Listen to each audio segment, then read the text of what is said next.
Mesdames et messieurs, bonsoir et bienvenue au journal. Vous êtes sur Spectrum Télévision.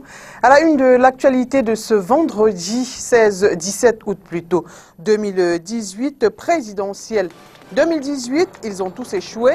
Eux, ce sont les 12 candidats ayant déposé des recours au Conseil constitutionnel. Aujourd'hui était jour de résultat. Aucun recours n'a été validé. Les dossiers bien dans la forme mais mauvais dans le fond. Selon le Conseil constitutionnel, le 7 octobre 2018, ils seront donc 9 sur la ligne de départ. Mesdames et messieurs, une fois de plus, bonsoir et bienvenue au journal. L'audience solennelle marquant la fin du contentieux préélectoral s'est tenue ce jour à Yaoundé. Les 12 requêtes déposées à l'examen du Conseil constitutionnel ont été rejetées. Entre autres motifs, raison des requêtes non fondées, dossier de candidature non conforme aux dispositions de la loi électorale. On fait le compte-rendu de cette audience avec Olivier Bouzique. Le Conseil électoral a bel et bien reçu. La première affaire inscrite dans le hall est celle d'Aboubacar Kamaldine, candidat indépendant, dont la plainte formulée dans la requête faisait état de son dossier qui n'aurait jamais été acheminé à Yaoundé, parce que bloqué à Elekam Douala. Le Conseil constitutionnel ayant statué a déclaré le recours non justifié et par conséquent irrecevable sur le fond, sans ouverture de débat. L'affaire suivante est celle de Koum An Ihim, candidat du bilingual Yaoundé Political Party. Le plaignant a saisi le Conseil constitutionnel après rejet de son dossier de candidature par Elekam afin que la candidature de Paul Biya soit déclarée inéligible, la sienne oui, au regard, dit-il, de la confusion que le nom de son parti et celui de Paul Biya pourraient créer lors du scrutin. Le Conseil constitutionnel a déclaré le recours rejeté sur le fond au motif que la candidature de Paul Biya est conforme aux dispositions prévues par la loi électorale. Son cas a pris plus de temps que les autres avant le verdict final. Le candidat du mouvement camerounais pour la social-démocratie, Vincent Sostène Fouda, a multiplié les verbes pendant près d'une heure pour convaincre les membres du Conseil constitutionnel afin que sa candidature soit validée. Son dossier contenant bien les éléments exigés par Elekam, soutient-il. Sauf que, après examen, le Conseil constitutionnel a rejeté sa requête pour absence du certificat de versement du cautionnement d'un montant de 30 millions de francs CFA au Trésor public. Telle a été la même raison qui a justifié le rejet de la requête du candidat de l'UPF, Olivier Anissé Bilé, qui sollicitait la réhabilitation de sa candidature. Là également, les débats ont été houleux entre le plaignant et les avocats de l'Échéance Cameroun. Le verdict du Conseil constitutionnel, au final, ne lui permet pas de postuler une seconde fois à la magistrature suprême après 2011. Les autres cas inscrits au menu de cette audience, notamment les requêtes de Rigobert Gaban, candidat indépendant, Geneviève Zé, candidate indépendante, Léopold Steve Dumoun de l'UREC, Bertin Kissop du Cameroun Parti for Social Justice et Valentin Ngono de l'UCDI ont été également rejetés. Motif, dossier incomplet. Manque soit du certificat de cautionnement, soit de la liste de 300 signatures telles que prescrit par l'article 122 du Code électoral qui fixe les conditions à remplir pour être candidat. Et après l'audience, quelques candidats recalés se sont confiés au micro de Olivier Bouzique. Nous les écoutons. Le Conseil électoral a bel et bien reçu l'ensemble de notre dossier. Nous avons fait appel au Conseil constitutionnel. Il a estimé que notre dossier était recevable en la forme, mais irrecevable sur le fond. Ça fait 2 fois Elle m'a pas que le donné chef de d'État chapeau. Moi, je vais inverse le mettre calendrier électoral. Ce que nous demandons aujourd'hui, c'est que le président inscrive dans la Constitution que, puisque l'élection présidentielle est l'élection mère dans notre pays, que celle-ci soit la première élection et que les autres puissent suivre. Je voudrais déjà vous dire que je suis passionné de mon pays et il vous revient de restituer la vérité dans tout ce que nous avons soulevé, même si le cadre ne répondait pas à toutes les questions qui était supposé ou bien qui était l'objet de rejet de ma candidature. Je ne suis pas gêné, je reste serviteur de Dieu et c'est aussi ça, l'appel prophétique pour le changement des mentalités, pour l'amélioration des conditions de vie de notre pays ou de notre génération. Un constat d'huissier de justice extrêmement clair a été posé sur la table du Conseil constitutionnel pour attester de ce qu'effectivement nous y étions avec les ressources nécessaires, mais que le personnel censé nous recevoir n'étant pas là, et bien que ce versement n'a pas pu se faire. Pourquoi est-ce que ce genre de situation peut se produire? J'étais objectivement le seul candidat repêchable dans le cadre de ces recours. Et tous les Camerounais le savent. Je suis déçu parce que c'est pathétique qu'en 2018, qu'on ait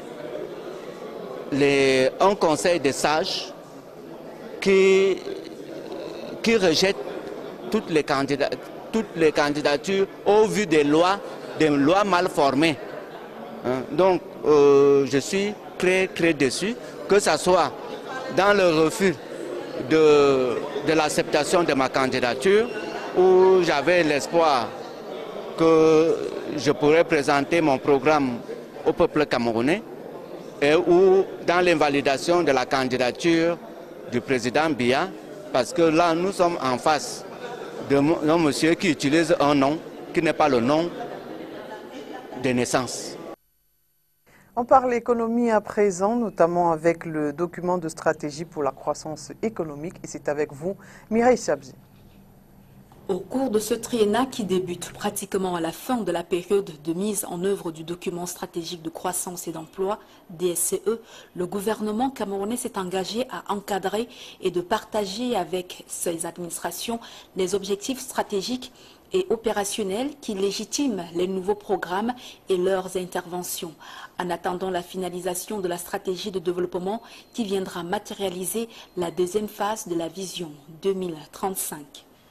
Le ministre a par conséquent invité les administrations de l'État dans le sillage de la préparation du budget 2019, dont il a fort opportunément rappelé les défis, à contribuer à la consolidation budgétaire à travers une plus grande rationalisation de la dépense publique, avec pour ligne directrice la réduction du train de vie de l'État et une meilleure sélection des projets d'investissement public.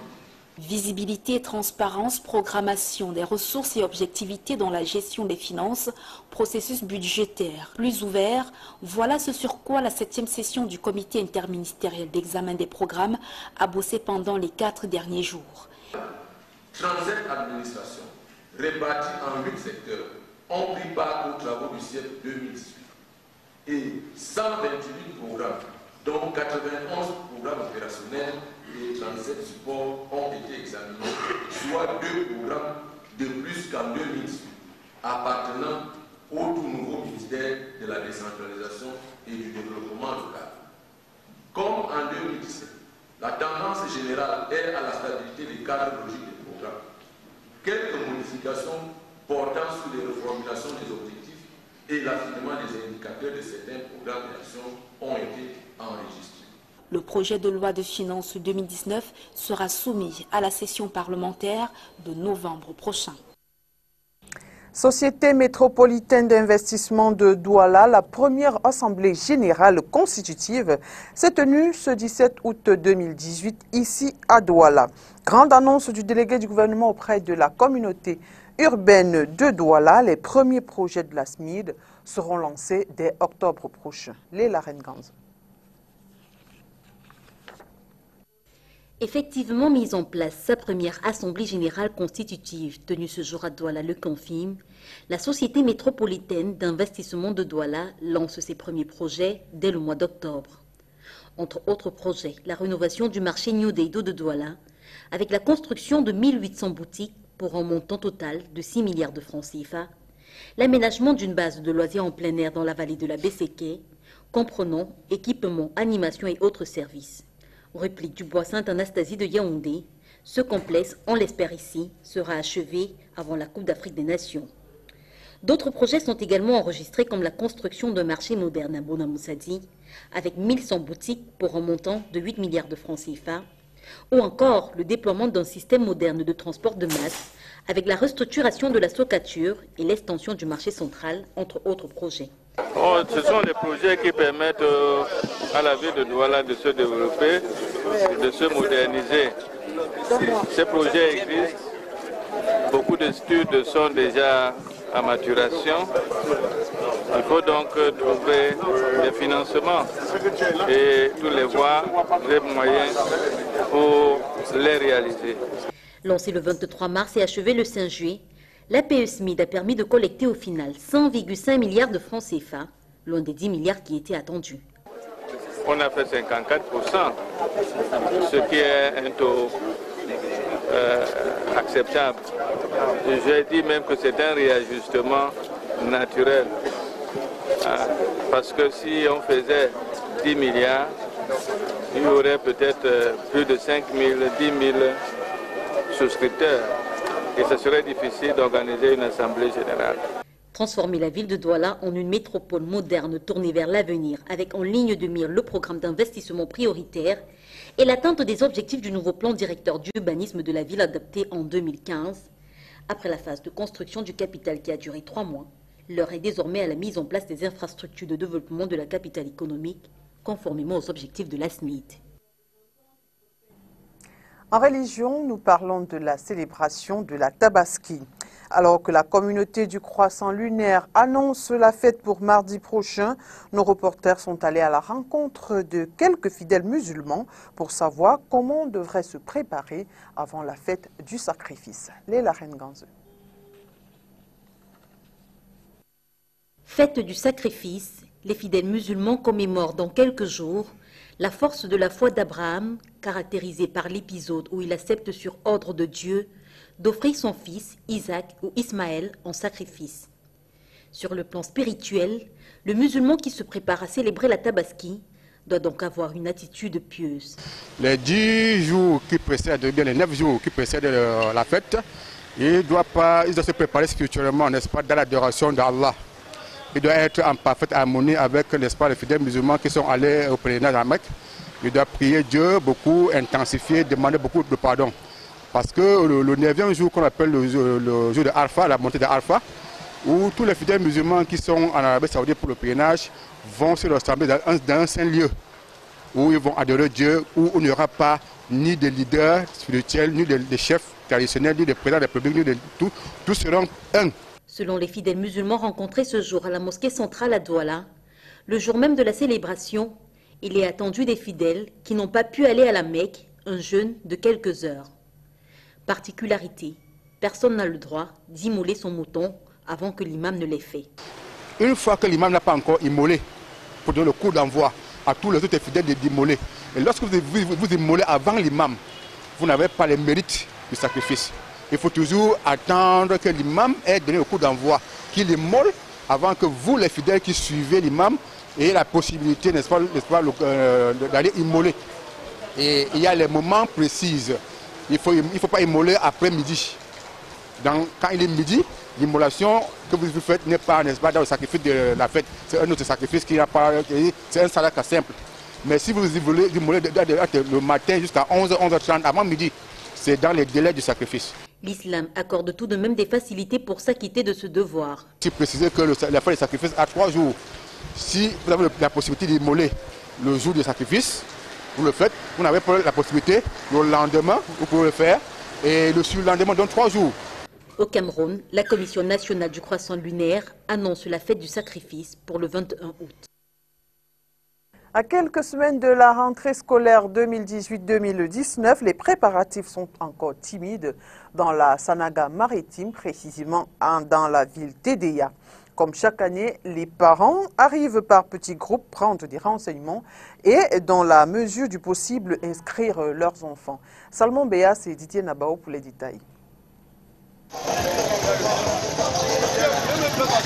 À quelques semaines de la rentrée scolaire 2018-2019, Les préparatifs sont encore timides dans le département de la Sanaga-Maritime, précisément dans la ville de Déa. Comme chaque année, en mi-août, les clients se font de plus en plus rares dans les boutiques et autres points de vente de fournitures scolaires. Dans les établissements primaires et secondaires de la ville, comme ici, à l'école maternelle primaire bilingue Tifouenam Patrice Ier, les parents arrivent par petits groupes, prendre des renseignements et, dans la mesure du possible, inscrire les enfants. Déjà, le cadre est loin par rapport au bruit, permettant de comprendre et de bien écouter sans aucun bruit. L'année passée, nous avons reçu beaucoup d'élèves venant de la section anglophone. Vu le problème qui se passe dans la zone anglophone, nous avons reçu beaucoup d'élèves et nous avons bien encadré ces élèves. Pour certains, la crise sociopolitique actuelle est à l'origine de ce retard. On espère que ça va aller avec le temps, parce que les parents n'ont pas encore les moyens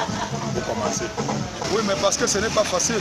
Quand les enfants sont obligés pour trouver les moyens, d'abord même pour les nourrir, ce n'est pas facile. Bon, mais...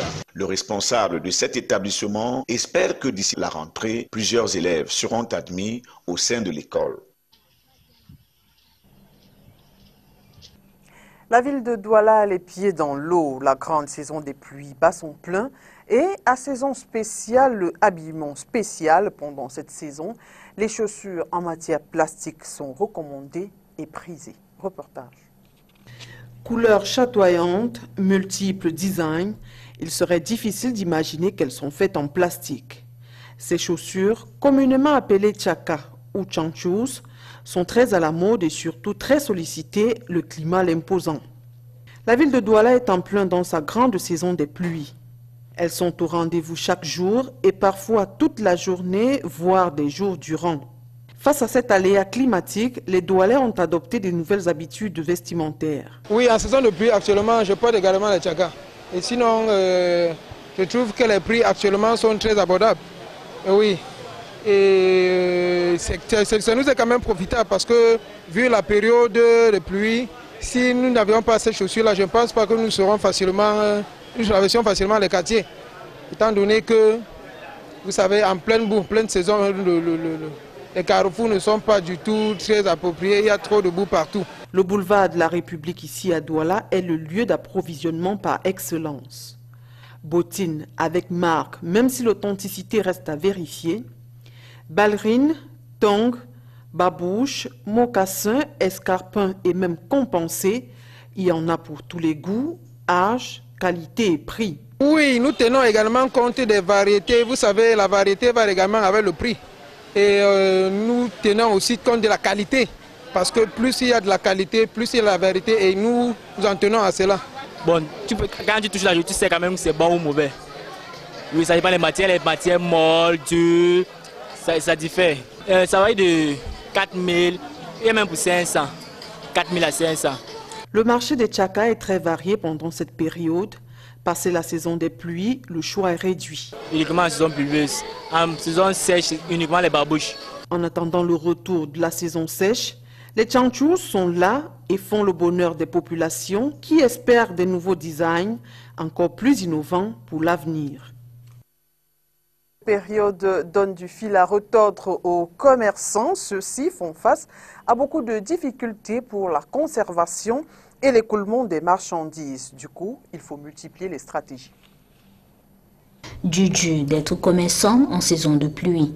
Marché double balle au quartier Bipanda, arrondissement de Douala, 5e jour de pluie. Vu du ciel, la multiplicité des couleurs ferait presque oublier le calvaire d'une période de l'année aux adaptations diverses. J'ai d'abord besoin d'un nylon pour protéger le pain.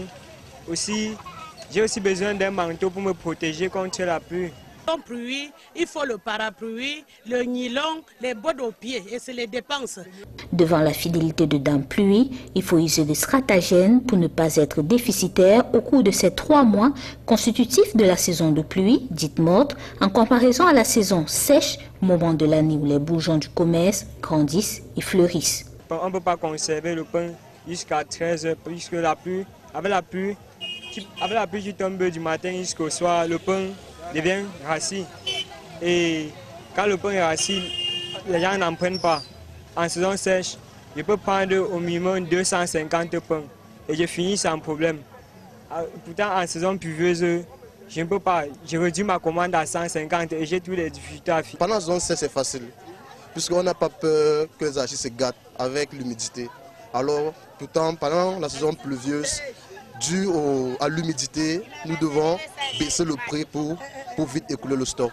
Produit la saison des pluies, parce qu'il y a même manque de clients qui viennent au marché pour pouvoir acheter. On lave comme ça, là, on vient, on dépose, ça nous regarde comme tu nous vois là.